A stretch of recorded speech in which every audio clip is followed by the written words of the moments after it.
préparez-vous parce que au mois de février, il y a un nombre de sorties qui reste assez incalculable et croyez-moi, ça va faire mal.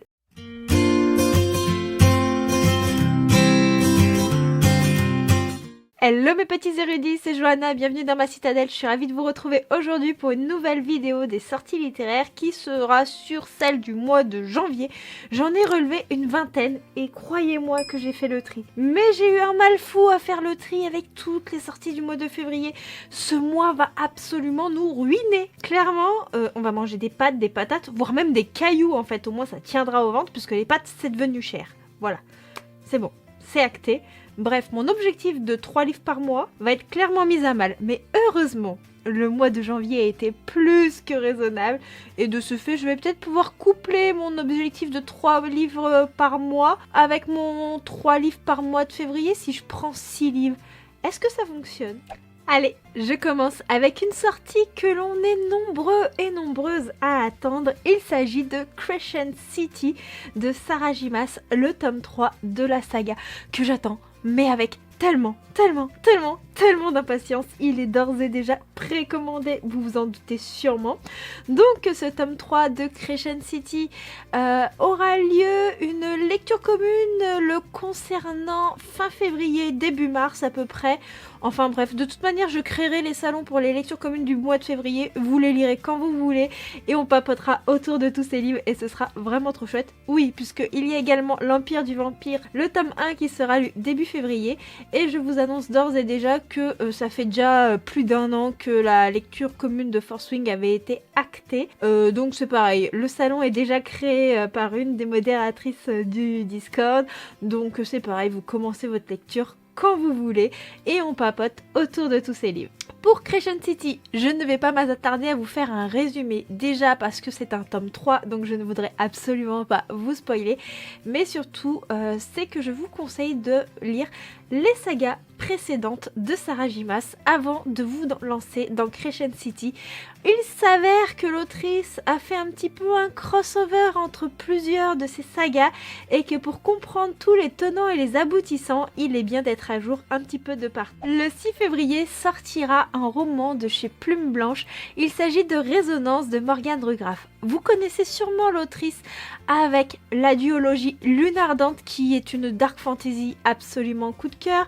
Vous la connaissez peut-être aussi pour ses romances chez Black Ink Edition, mais là on est dans un tout autre genre parce qu'on va être dans une histoire steampunk. Imaginez-vous des dons absolument rares, des dons qui font trembler les éléments tels que la terre, le ciel, la mer. Ces dons, on les appelle les résonances. Apparemment, il y aurait une 4e résonance qui serait éventuellement un peu plus balèze que les autres. Mais cette résonance, pour l'instant, ce n'est qu'un lointain souvenir. C'est là qu'on va suivre un duo de personnages qui sont dans une ville portuaire dont le destin va basculer pour je ne sais quelle raison, je n'ai pas forcément compris dans le résumé. Mais apparemment, un des personnages va être fait captif et les dons de résonance vont prendre le dessus. Mais il y a également un petit aspect un petit peu méca et tout ça. Enfin bref, c'est très mystérieux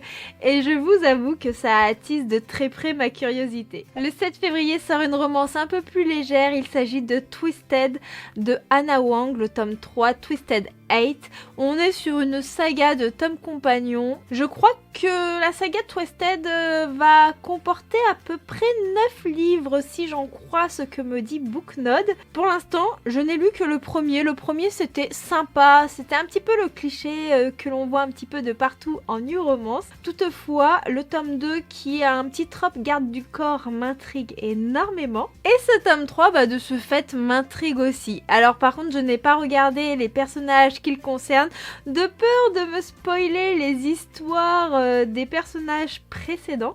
Donc n'hésitez pas si vous voulez en savoir plus à cliquer sur les liens que je vous mets en barre de description. Le 7 février sortira en version brochée Le Chant des Voiles de Tiff, un roman qui a déjà eu sa parution grâce à une campagne Ulule en relié et l'autrice a donc signé un contrat d'édition avec Plume Blanche. Et là on est dans une histoire avec des vibes un peu de piraterie, si je dois dire. On va y suivre une jeune femme qui s'appelle Luca. Alors cette jeune femme, elle a un prénom qui sonne un petit peu masculin, elle a une vie assez misérable, clairement personne ne voudrait vivre comme elle, mais surtout elle a un rêve, c'est l'océan. Donc elle va intégrer un équipage auprès du capitaine de l'Endeavour, je sais pas trop si ça se prononce comme ça, le nom du bateau. Si l'héroïne semble toucher son rêve du bout des doigts, la vie à bord de ce bateau se révèle être très difficile, bien plus qu'elle se l'imaginait. Luca va devoir se battre pour faire face aux superstitions, mais surtout au sexisme qui règne sur ce bateau. Croyez-moi que personne ne va l'épargner. Mais ce n'est pas tout. Si elle a embarqué sur ce bateau, elle ne connaît pas les raisons de leur expédition sur l'océan, et donc elle va tout faire pour trouver quel est leur but, et surtout elle va découvrir que l'Endeavour n'est absolument pas le navire qu'elle s'imaginait. Ça a l'air vraiment très intriguant. Pour moi, c'est une lecture qui me fait penser à l'été, donc je pense pas craquer ce mois-ci. Peut-être cet été en fait. Ouais, je pense que cet été, ça pourrait vraiment bien sonner. Cette lecture, on est nombreuses à l'attendre comme le Messie. Roulement de tambour.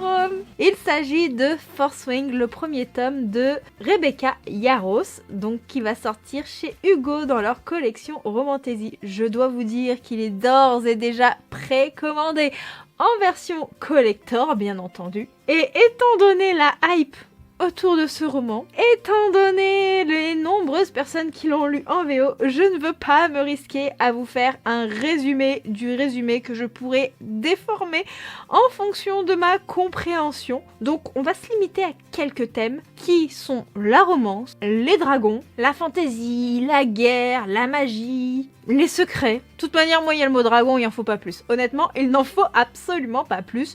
De la romance, vous savez que c'est un petit peu ma came. Donc je suis très curieuse de savoir ce que vaut ce livre et surtout s'il vaut la hype qu'il y a autour de lui. Il se trouve que je suis le genre de nana qui adore geeker sur des courses de voitures, les choses comme ça, c'est quelque chose qui m'a beaucoup plu. Et j'aime aussi beaucoup les livres qui parlent de cette thématique. Donc quand j'ai vu la couverture de Drive Me Insane de Alfreda Envy, autrice que j'aime et déjà énormément. Pour ceux et celles qui n'ont pas trop d'idées sur qui c'est, si je vous dis Rebel University, est-ce que ça vous parle? Donc ce livre sortira le 7 février et quand j'ai vu la couverture, j'ai fait ça m'évoque les courses de voitures, ça m'intrigue beaucoup. Je suis en train de m'emballer et il faut que je me calme, je suis un petit peu trop surexcitée aujourd'hui. Et ici déjà, il y a une petite phrase au tout début du résumé qui m'a intriguée. Prétendre être en couple avec la fille qu'il désire le plus au monde pourrait le rendre fou. Ça m'a déjà beaucoup intriguée. Mais surtout, on va suivre un mec, vous savez le mec qui a l'air du mec parfait, qui a tout pour lui, que ce soit le compte en banque, le physique, enfin bref, il a tout. Mais surtout, c'est un champion de course automobile. Et ce mec qui a une fille dans la tête depuis des années, son agent veut vraiment le faire passer dans la presse pour le don Juan de ces mesdames, le mec playboy, voilà, clairement le playboy. Et donc on lui dit il faut que tu te trouves une petite amie sérieuse pour calmer la presse à présent, puisque ça a un petit peu dégénéré. Sauf que la seule fille avec qui il pourrait avoir cette relation, son amie d'enfance, il l'a perdue de vue depuis un long moment déjà. Alors il va devoir aller la voir et faire tac tac tac tac. Et là elle fera pas non, qui est là, elle fera qu'est-ce que tu me veux en fait? Qu'est-ce que tu me veux? Et lui il fait j'ai un service à te demander. Bien entendu la queue entre les jambes, hein. Et du coup il va lui faire sa proposition et elle va faire ah merde, je peux pas refuser ton service. Bon on va faire en sorte de faire croire qu'on est en couple. Et voilà. Donc j'ai très hâte de savoir ce que ça peut donner. J'aime beaucoup le schéma des fake couples. Et en plus on rajoute la course automobile. Ça me plaît beaucoup, vraiment beaucoup. Le 8 février sortira Tomber plus haut de Mélodie Chavin, publié chez Addictive. Livre que j'ai reçu en service de presse ce matin même. C'était vraiment le signe qu'il fallait que je tourne cette vidéo sortie littéraire. Ici on est avec une une jeune femme qui est la fille du boss d'une très grosse agence publicitaire, je crois. Ouais, à Seattle. Et donc, on va arriver auprès d'elle, la fille à papa, voilà. Et son père va lui dire, bah écoute, j'ai un petit poste pour toi dans ma boîte. Et elle va faire, ah d'accord, bah oui, enfin voilà, j'ai pas trop le choix. Et il y a Hugo, un chef de service, qui va devoir travailler avec elle. Et lui, il est pas très enchanté de devoir scoltiner la fille du boss. Il se dit, merde, c'est quand même source de problèmes, va falloir que je me tienne à carreau. Donc, ils vont essayer de travailler ensemble, mais s'il pensait pouvoir se débarrasser d'elle, s'il pensait que le travail ferait peur à notre petite, je crois qu'elle s'appelle Adaline, et ben en fait, c'est tout sauf le cas. Et il a très très envie de mettre la fille du boss dans son lit, si vous voyez ce que je veux dire. En tout cas, je suis très très curieuse de le découvrir. Enfin, il me fait très envie. J'ai reçu un petit marque-page avec. Il est juste là. Voilà. Donc, on en reparle très bientôt. Je n'ai encore jamais lu de roman de chez Hugo Publishing. Mais je dois dire que j'ai vu cette couverture qui va s'afficher à côté de ma tête et j'ai fait... ça m'intrigue beaucoup ça. Donc il s'agit de Les Héritiers de Feu et de Sang, le premier tome de Emily Durius et Inès Eck, qui sortira le 8 février. J'ai déjà lu La Plume de Emily Durius dans des romances et je dois dire que j'ai souvent passé de très bons moments. Il y a des romances qui m'ont plus plu que d'autres, mais voilà, je suis très très curieuse de la découvrir dans cette nouvelle histoire, même si ce n'est pas un de mes achats prioritaires. Imaginez un vampire et un dragon qui ont un même destin. Un destin qui va tisser un lien éternel entre les deux. Est-ce que ça vous intrigue? Perso, quand j'ai vu un petit peu la phrase qui nous relatait cela, j'étais là. Ouah, c'est quoi ce truc? Donc imaginez, vous vivez sur une planète bleue, bon c'est un peu le cas, mais il n'y a que des vampires et des dragons, et plein d'autres créatures surnaturelles, mais elles ne vivent pas ensemble, elles ont chacune leur royaume qui est séparé, en gros un continent pour une créature, fortement plausible. Et là, vous avez Aubrielle, l'héritière du clan des vampires. Elle est froide, mais il y a un problème. Et pour régler ce problème, elle va avoir besoin de Ace, le prince des dragons, qui est le seul espoir de pouvoir l'aider à sauver les différents peuples respectifs. Apparemment, il y a des démons qui viendraient foutre le bordel, je ne sais pas de quelle façon. Va y avoir des combats, va y avoir des joutes verbales, enfin bref, une petite romantaisie qui a l'air somme toute assez originale. Je suis curieuse de voir ce que peut être un monde peuplé de vampires et de dragons. Voilà. Je suis team dragon, team dragon. Ouais, je suis team dragon. Le livre suivant est une suite de saga. Pour le coup, je ne vous ferai pas de résumé, sachant que le premier opus est toujours dans ma pile à lire. Il serait peut-être temps que je l'en sorte. Donc, De Lune et de Sang, le deuxième tome de Erin Beauty. Alors, Erin Beauty, je l'ai lu l'année dernière dans une trilogie. Les livres sont bleus, je me souviens plus du titre, mais ça fait partie de mes déceptions de l'année. Et donc, je crois que c'est le truc des couleurs ou... Bref, je sais plus. Team Dory, vous le savez, hein. On va s'appeler la communauté des Dory. Ce sera pas mal comme nom. Donc, j'avais pas trop aimé sa trilogie qui a pourtant eu un succès fou, mais je pense que c'est que comme aujourd'hui, moi young adulte, ça passe difficilement. Ça manque un petit peu de consistance pour que ça me captive, même si en soi, le pitch de son ancienne trilogie qui avait un air de Mulan avait l'air tout pour me plaire sur le papier. Après, j'ai entendu beaucoup de bien du premier tome de De Lune et de Sang, et je ne l'ai pas encore lu, mais sachez que pour ceux qui l'ont lu, et je sais que vous êtes beaucoup à l'avoir lu et adoré, le tome 2 arrive vraiment très très vite, le 8 février, je sais plus si j'ai dit la date. Pour la Saint-Valentin, sortira Le Serpent et la Mule. Je sais pas pourquoi ce titre m'a fait rire, je me suis imaginé un serpent et une mule ensemble, voilà. Donc de Marina M.L. qui sortira chez Plume du Web. Alors ce livre... m'intrigue de par son titre qui est très original, mais surtout c'est qu'on est un petit peu dans des histoires de gangs avec des favelas et tout, vous savez. J'ai un petit faible pour tout ce qui touche un peu les gangs, les mafias et tout dans la romance. Ne me demandez pas pourquoi, c'est comme ça. De ce fait, vous vous doutez que c'est une romance pour un public averti et que ça ne pourra pas convenir à tout le monde. Notre héroïne Camilla, elle a toujours bercé dans le monde de la drogue, dans la mort, les meurtres et tout ça.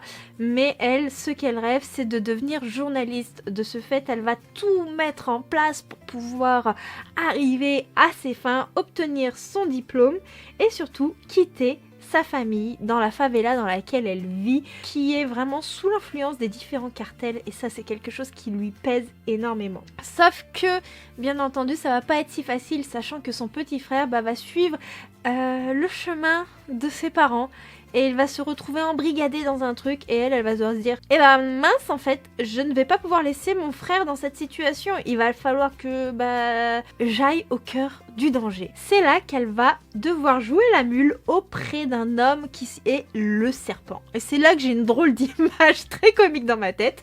Je sais pas si j'arriverai à trouver un gif avec une mule et un serpent sur son dos. Cherchez pas. Celui-ci est connu, donc le serpent, hein, pas la mule, pour être un homme cruel, impitoyable, voilà, le parrain de la mafia, quoi, le parrain des cartels, dans un réseau de trafiquants au Brésil, et ce réseau fait partie des plus influents d'après ce que j'ai compris. Entre eux, bien entendu, on est dans une romance, donc vous allez vous douter qu'il va y avoir une autre action vraiment plus forte que tout, alors qu'en réalité les personnages ils voudraient s'éloigner, mais il y a l'aimant là qui veut pas les lâcher. Enfin bref, ça me fait très envie, vous l'aurez compris, et en même temps ça m'a fait rire. Le 14 février, également pour la Saint-Valentin, sortira le nouveau roman de Julie Bradfer chez Nisha, etc., que je devrais recevoir en service de presse. Ici on est dans le monde du cinéma, mais on est surtout dans un roman avec des trigger warnings assez importants. Alors au niveau des trigger warnings, on est sur des sujets qui vont toucher l'agoraphobie, l'anxiété, le harcèlement, le deuil, l'addiction au jeu et la pression sociale. Donc voilà, si jamais ce sont des sujets qui vous trigger, sachez que Tomber après la pluie de Julie Bradfer est un roman qui va parler de sujets assez poignants. Alors si j'ai bien compris, on va être un petit peu dans le monde artistique. On a Kali qui a toujours rêvé de devenir agente dans ce domaine, et elle va essayer de toucher à son but, et le moment où elle est près de réaliser son rêve, il y a sa sœur qui va décéder de manière assez tragique. Donc la jeune femme, elle n'a pas d'autre choix que d'accueillir ses neveux et de devenir en quelque sorte leur nouvelle maman, même si elle ne remplacera jamais sa sœur. Et vous vous doutez que cela va un petit peu bouleverser tous les plans d'avenir qu'elle a fait. C'est là que 2 ans plus tard, elle va trouver un emploi dans une agence et elle va faire la rencontre de Blake Lawson, une star montante du cinéma anglais. Vous vous doutez qu'entre eux l'attirance va être assez éclectique, même si il s'avère qu'il est assez insupportable. Enfin bref, je ne vous en dis pas plus. Je pense que ce que je vous en dis se suffit à lui-même. Personnellement, c'est une histoire qui me fait très très envie, et je pense que l'émotion va être à son compte. Durant l'année 2023, je vous ai parlé de la saga En équilibre de Kaka Allen, du tome 1 et du tome 2, qui sont des tomes compagnons en réalité, et je dois dire que j'avais adoré suivre les 2 couples que j'ai pu découvrir dans les 2 premiers opus. Ce sont des histoires qui sont principalement dans le milieu de la danse. Le second tome avait une touche sportive avec le basket, et là il y aura un tome 3 qui va sortir pour la Saint-Valentin, donc le 14 février, I Trust You, et je ne vais pas vous faire de résumé puisque ce sont des personnages que l'on aperçoit, mais par contre je peux vous donner quelques tropes qui sont la romance, la danse, le théâtre. Voilà un petit peu ce que j'ai pu cerner de ce 3e tome. Le 14 février sortira un petit webtoon qui m'intéresse énormément, Daisy, comment devenir la fiancée du duc, le 1er tome, et c'est de l'Isabelle Aline et le studio Redis. Voilà, je ne connais pas du tout ce studio, mais déjà ce que je vois de la couverture me fait très envie graphiquement parlant. Vous savez que j'ai un amour pour les webtoons, et j'aime beaucoup les webtoons avec un mélange de fantasy et de romance, c'est totalement ma came. Et là on va y suivre Daisy, une jeune femme qui a vécu quelque chose d'atroce avec l'homme de sa vie. Il est mort dans des circonstances assez terribles et elle va avoir la chance de remonter à travers le temps. Et comme elle veut changer son destin et ne pas répéter les différentes erreurs qui ont été commises dans le passé, elle va essayer de changer les choses, mais surtout elle doit rembourser une dette. La dette qu'elle doit, c'est un aristocrate qui a l'air assez terrifiant. Et donc pour pouvoir le faire, elle va devoir mettre en place un contrat de mariage pour pouvoir hériter d'un titre de duc d'après ce que j'ai compris. Enfin bref, c'est très intriguant. Comme tout webtoon, il y a toujours une petite part de mystère, même s'il y a des choses qui sont prévisibles. Et je pense que c'est un titre qui pourrait beaucoup me plaire. Si je vous dis une romance dans l'univers des Vikings qui sort le 16 février, ça vous tente? Pour ma part, c'est totalement ma came, j'adore ça. Je ne suis absolument pas influencée par la série Viking et Ragnar Lodbrok. Non, pas du tout. Et donc là, nous serons auprès de North Soul, le tome 1 des illusions de Manon Donaldson, une autrice de chez Black Ink qui n'a plus à faire ses preuves et qui sait nous concocter quelques récits sombres et envoûtants. Et c'est là que nous allons y suivre Brina, une jeune femme qui a toujours été de bonne famille, fille de baron. Mais un jour, son père, il va décider de la vendre à un comte qui s'appelle Henri Duharnais. Celui-ci, il est détestable. Mais étant donné que la famille du baron est sur le point d'être ruinée, ils se sont dit, écoute, prends notre fille et comme ça, tu nous donnes de la thune. Voilà, c'était un petit peu ça. Et donc, après le mariage, ils vont devoir prendre la mer. Et pour allier le lieu où ils sont censés aller, ils vont être escortés par un convoi viking. Il y a un viking à la tête de ce convoi. Il s'appelle Tov. C'est un navigateur d'exception. Il est reconnu pour ses exploits légendaires. Et bien entendu, il déteste le comte, mais il a très envie de se taper la comtesse du coup. Donc il va tout faire pour la mettre dans son lit, si j'ai bien compris. Je ne sais pas comment ils vont se dépatouiller, mais ma foi, ça a l'air très très intriguant. Et je me dis que peut-être que ce viking pourra la sortir de ce mariage de malheur qu'elle n'a jamais voulu. J'ai sauté une sortie du 15 février, donc je vais me rattraper maintenant. Il s'agit de High Kiss Eden Cooper de Erin Graham et Kemelia, publié chez Addictif, que j'ai déjà entre mes mains.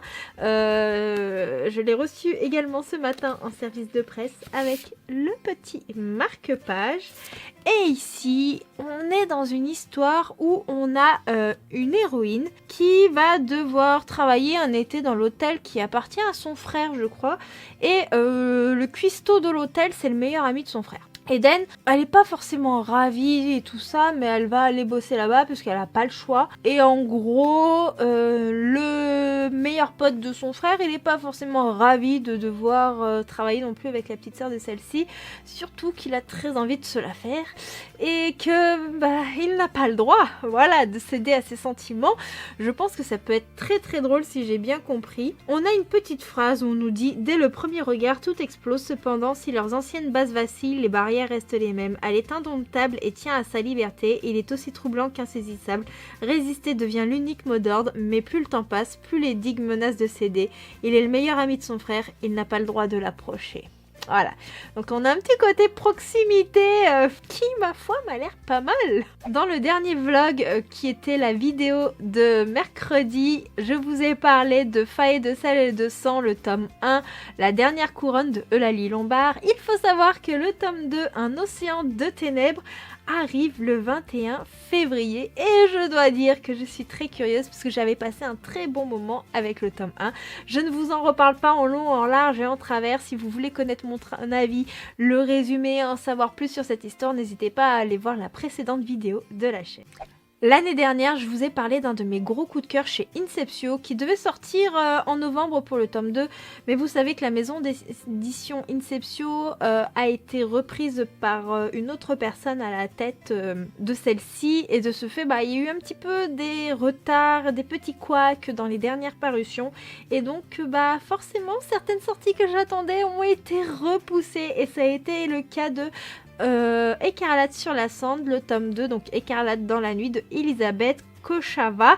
Le tome 1 avait été un coup de cœur où on y suivait une héroïne, Kira, qui était dans un camp avec son père, ses guerriers. Elle a été élevée pour devenir une super guerrière jusqu'au jour où en fait elle déclenche un étrange pouvoir, et le fait qu'elle ait déclenché ce pouvoir, d'autres personnes vont la poursuivre et elle va devoir fuir avec un ange déchu pour sauver sa vie.